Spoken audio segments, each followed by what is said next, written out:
ഇന്ന് 2026 ജൂൺ മാസം 3 ബുധനാഴ്ച.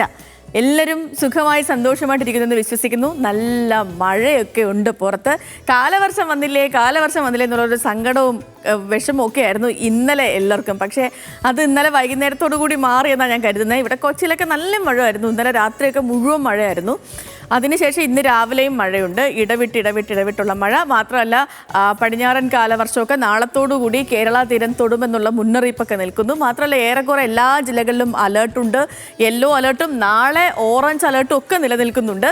അപ്പോൾ അതുകൊണ്ട് ഇനിയിപ്പോൾ അങ്ങോട്ട് മഴ തന്നെ ആയിരിക്കും, മഴയായിരിക്കും എന്ന കാര്യത്തിൽ തർക്കമൊന്നുമില്ല. അപ്പോൾ പ്രിയപ്പെട്ട പ്രേക്ഷകരെ, ഇന്നത്തെ ദിവസത്തിൻ്റെ പ്രത്യേകത പറഞ്ഞുകൊണ്ട് നമുക്കങ്ങ് തുടങ്ങാം ഇന്നത്തെ ഹലോ മലയാളം അല്ലേ.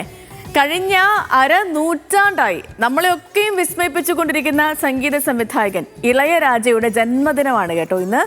പലയിടത്തും പല രീതിയിലാണ് അദ്ദേഹത്തിൻ്റെ ജനനതീയതി നൽകിയിരിക്കുന്നത്. ഇപ്പം ചിലയിടത്ത് നോക്കിയാൽ ജൂൺ 2 ചിലയിടത്ത് ജൂൺ 3. ഇനിയിപ്പോൾ നമ്മൾ ഈ ഇളയരാജയുടെ വെബ്സൈറ്റ് കയറി നോക്കിയാൽ 1943 എന്നൊരു വർഷം മാത്രമേ നമുക്ക് കാണാൻ കഴിയൂ.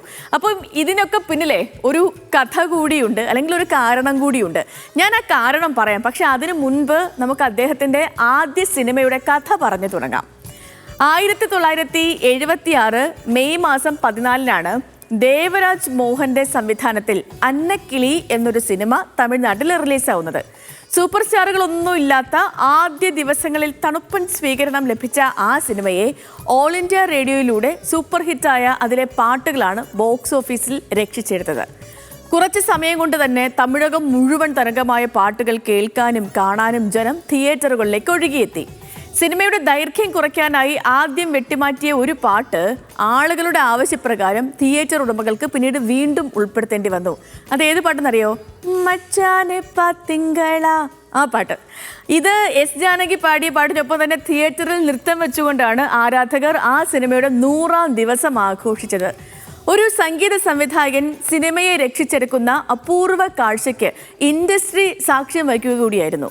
ആ സിനിമയാകട്ടെ അയാൾ സ്വതന്ത്രമായി സംഗീത സംവിധാനം ചെയ്യുന്ന ആദ്യ സിനിമയും. സംഗീത സംവിധായകന്റെ ക്രെഡിറ്റിനു താഴെ ഇളയരാജ എന്ന പേര് തിരശീലയിൽ ആദ്യമായി തെളിയുന്നത് അന്നക്കിളി എന്ന ആ സിനിമയിലായിരുന്നു. അവിടെ നിന്ന് അങ്ങോട്ട് പല ഭാഷകളിൽ പല തലമുറകളെയൊക്കെ ആരാധകരായി ഇളക്കിയ ഇളയരാജ യുഗം ആരംഭിക്കുകയായിരുന്നു. 50 വർഷങ്ങൾ പിന്നിട്ട് നമ്മൾ 2026 എത്തി നിൽക്കുമ്പോഴും 1400-ലധികം സിനിമകളും 5000-ലധികം ഗാനങ്ങളുമായി അദ്ദേഹം തെന്നിന്ത്യൻ സംഗീത ലോകത്തെ രാജാവായി തന്നെ തുടരുകയാണ്. കാലണ്ടർ പ്രകാരം ഇസൈജ്ഞാനി ഇളയരാജയ്ക്ക് ഇന്ന് 83ാം പിറന്നാളാണ് കേട്ടോ. 1943 ജൂൺ മാസം 3 തേനി ജില്ലയിലെ പണ്ണയിപ്പുറം എന്ന ഉൾനാടൻ ഗ്രാമത്തിലാണ് ഇളയരാജയുടെ ജനനം. ജൂൺ 3 ജന്മദിനമെങ്കിലും ഇളയരാജ ഒരു ദിവസം മുൻപ് ജൂൺ 2 തൻ്റെ ജന്മദിനം ആഘോഷിക്കുക. അതായത് ഇന്നലെ അദ്ദേഹത്തിൻ്റെ ജന്മദിനം ആഘോഷിച്ചു. തനിക്ക് ഇസൈജ്ഞാനി എന്ന വിഖ്യാത പദവി നൽകി ആദരിച്ച തമിഴ്നാട് മുൻ മുഖ്യമന്ത്രിയും പ്രമുഖ രാഷ്ട്രീയ നേതാവുമായ കലൈഞ്ചർ കരുണാനിധിയുടെ ജന്മദിനം ജൂൺ 3 ഈ ദിവസമായതുകൊണ്ട് അദ്ദേഹത്തോടുള്ള ആദര സൂചകമായിട്ടാണ് ഇളയരാജ തൻ്റെ ജന്മദിനം ഒരു ദിവസം മുൻപേ മാറ്റിയത്. തലമുറകൾ മാറി മറിഞ്ഞിട്ടും സംഗീതത്തിൻ്റെ സാങ്കേതിക വിദ്യകളൊക്കെ അടിമുടി മാറിയിട്ടും ഇളയരാജ എന്ന നാട്ടുംപുറത്തുകാരൻ ഈണമിട്ട ഇളയനില പൊഴികിതരെയും അതേപോലെ കൺമണി അൻപോട് കാതലൻ, അതും ഇനിയ പൊന്നിലാവേ, ഇതൊക്കെ ഇന്നും നമ്മുടെ സന്തോഷങ്ങളിലും സങ്കടങ്ങളിലും ഒക്കെ ഉണ്ടല്ലേ, കൂട്ടിനായി കൂടെയുണ്ട്. ഇന്ത്യൻ സിനിമയുടെ സംഗീത മാന്ത്രികന് തലമുറകൾക്ക് പ്രിയപ്പെട്ട ഈണങ്ങൾ സമ്മാനിച്ച നമ്മുടെ സ്വന്തം ഇസൈജ്ഞാനിക്ക് ഹൃദയം നിറഞ്ഞ ജന്മദിന ആശംസകൾ നേർന്നുകൊണ്ട്